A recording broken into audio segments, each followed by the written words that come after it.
What's up, guys? Burning Heavy here with a review for Alan Wake, a game that came out quite a few years ago, but stands up rather well from a graphical standpoint. This game features a very unique concept in that there's darkness that's overcoming everything, and you have to fight the darkness. It's kind of a, are you afraid of the dark sort of thing, you know, playing off of our natural fears of being alone in the dark. It also plays off the fact that, you know, writers are kind of crazy in the head. The story is very engaging. This is one of those games where, you know, it's a Let's Player's dream to do this game, because people are going to watch the series. People are going to want to watch the series because, you know, you just want to know what happens because you're engaged in the story. You know, you want to know, hey, what's going to happen next? Hey, what's going to happen next? Hey, what's going to happen next? And it's short enough to, you know, warrant that. You're going to beat the games in 8 hours or less, most likely. Even if you go off exploring every little thing, you're probably going to be playing for about 8 hours.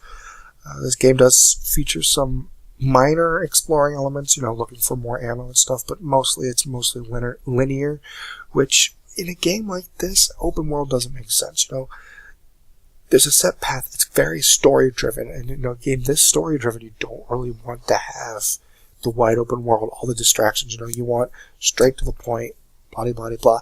But it's not all set pieces. You know, there's a part in this that you could see later on where, you know, the guy's agent is talking to him, or at least his imagination, because right now I'm in his mind or whatever. It's real trippy. And he's talking to me, and he wants to talk to me, but I can ignore it. You know, I can just go right on through and ignore it. And I think that's one of the things that makes this game so great, is there's these set pieces, but if you don't want to look at them, okay, don't look at them. You know, a lot of them have to do with the story, and you're going to want to look at them, but you don't have to. One interesting dynamic of this game is most of the story is told through manuscripts. It's kind of like the audio logs in BioShock. You know, you find the manuscripts, you read the manuscripts, everyone has a happy day. If you miss them, though, you can get kind of confused, as the manuscripts are the manuscripts that are being written ahead of time that are telling the future, which is kind of cool. The combat system is very unique in that it's not just click, click, boom, boom. It's, you gotta shine light on people. You gotta get rid of their darkness before you can hurt them, and then once you do get rid of their darkness, then you can slowly hurt them. It's complicated, but it's not at the same time. The one big thing that gets me with the combat is how few guns there are. You end up using the revolver almost exclusively.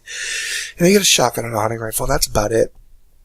The only real uniqueness in the weapons is the flares, the flashbangs, stuff like that add more light, that can really help you out when you're getting surrounded by guys, because, you know, you have enough light, it'll kill them, you know, which is really, really helpful at tight spots.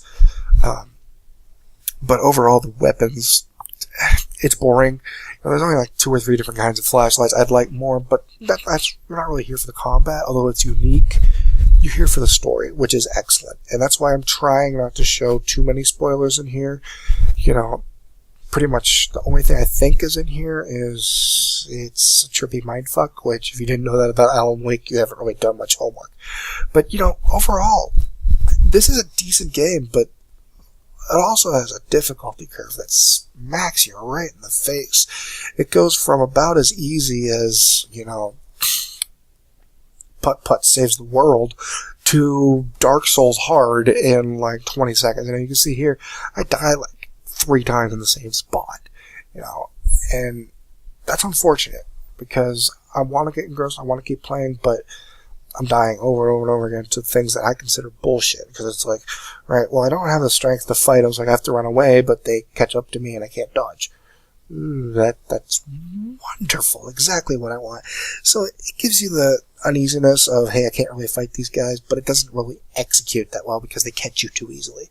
If you had more speed, if you could like disable or whatnot, that would be better.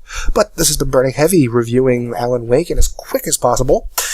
If you liked it, make that like button your bitch, and if you really like to subscribe, join the Fellowship of the Beard, and always remember to have a wonderful day.